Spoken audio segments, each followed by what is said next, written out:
What's going on, you guys? AJ Tucker here with AJ Self Defense. I'm going to chime in on this Fresh and Fit and Anna Quinn Fitness situation.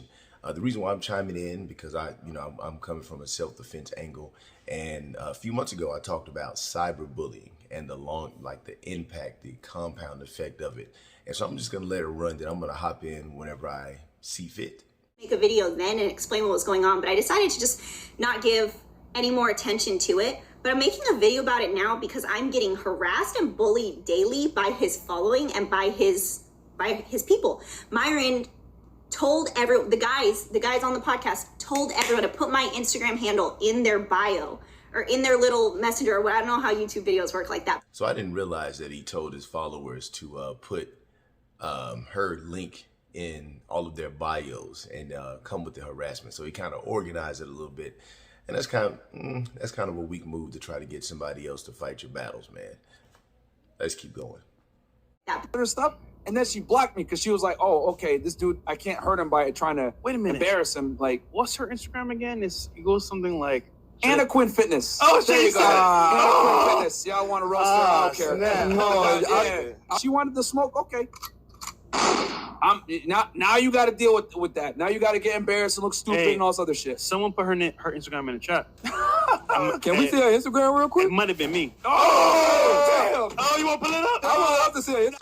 You know, so the shots fired and all this stuff. He basically knew exactly what he was doing. He basically knew that he was kind of sicking his followers on it. And he probably has almost 500,000 followers, you know, and up until this point, you know, I let my teenage son listen to him and stuff like that. And the funny thing is, the other day, like, we were talking about business, and he was like, well, you know, I would take over and get a monopoly on plastic. And I was explaining to him that you can't have a monopoly if you get it a certain way. And he you know, picks up a lot of stuff. He's only 17 now, but he talks about real estate, and he's talking about stuff that I didn't even think about when I was that age. But one thing that I told him, I was like, one thing you really have to study on are ethics. And he was like, ethics, what's that? And so, you know, this right here is a big example on ethics. You don't try to sick people on other people to fight your battles for you. That was kind of like, that was pretty weak right there. I don't even want to give her that. I thought it was Fresh and Fit. You know what? The one guy smiling on the left, man, I have seen him before on a lot of YouTube doing this thing on videos. And he's not really caught up in it, but he is caught up in this video. So he was smart just to kind of sit back, chill, smile, and just let it ease on by. You know what? Do a privacy complaint. They put my Instagram on their show so that people could go mess with me. And they told the lies about what actually. So the reason why I want to highlight this, because I've talked about this before months ago, you know, about cyberbullying and the effects that it can have on people. And it happened in my family. You know, someone in my family, when I was in the military, I was away in the Army, and I didn't even know this was happening until I got back. But this is back in the day when Twitter was just the only thing.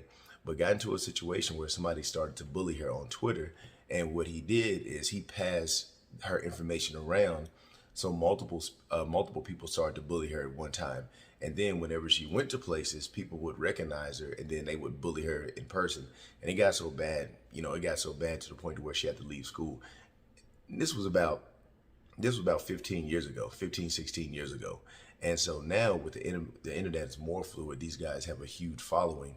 For them to do that, man, you can like really destroy somebody's lives. Look like this girl's she's a big girl and she can take care of herself, but it's inconvenient. It's annoying, you know. I've even had a situation where it was something untrue came out on the internet, and it was like I was getting messages every day, and then it got to the point to where people a few times showed up to my house, and but you know, honestly, like if someone threatened my family, I'm gonna give them a huge L. So that died pretty quickly, but what they did is they really, that was a big time low blow. And it seemed like the girl didn't really do anything. All she pretty much did was she just denied him. You know, he asked for sex or whatever, and she denied him and said it was pretty lame that you're using your show to try to get me, pretty much in a nutshell. You know what I'm saying? And for him to come at it like this.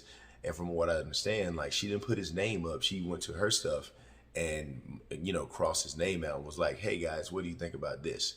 and he just tried to come full force, and it's kind of backfiring on them because it's, you know, people are highlighting it, people are looking at it, people are talking about it.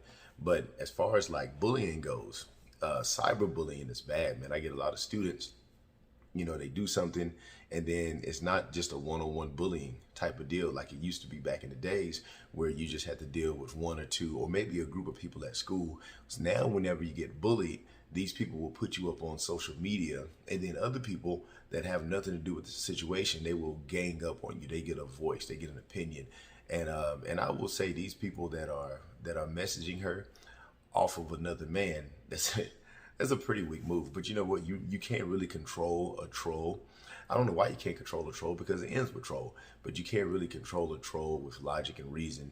And so I'm just gonna leave that alone. But here's an instance of cyberbullying.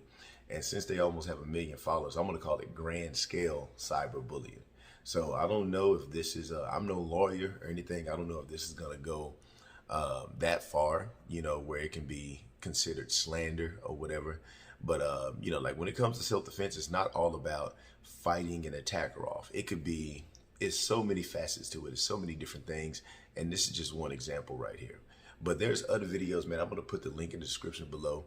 I'm going to put her video in the link in the description where she tells her entire story. And then I'm also going to put some other YouTube channels that's really talking about other aspects of this, where, you know, a woman was talking about aspects of boundaries, where a woman, she was like, hey, you know, he didn't assault me or anything like that, but I did say no in this point, this point, and this point. So it gives a good example about boundaries, especially to younger women, because they don't really, some of them know, but then some of them don't really understand exactly what boundaries are and how you really have to set those things. So just big shout out to everybody, man, and thanks for watching.